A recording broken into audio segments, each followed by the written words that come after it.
धुन सारवान झालं या घरी घट घालायचा ठरला धुन सारवान झालं या घरी घट घालायचा ठरला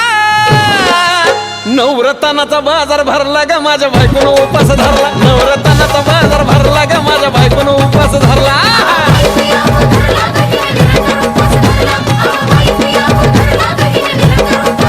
नवरत्नाचा बाजार भरला ग माझ्या बायकोनं उपास धरला नवरत्नाचा बाजार भरला ग माझ्या बायकोनं उपास धरला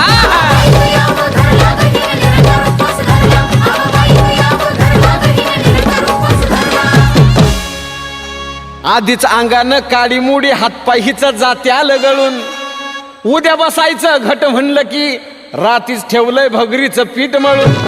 केळं रताळ दूध पाताळ नात कसं आलं या जुळून बघा ना कुणाची वाट बया जावा जावा बसल्या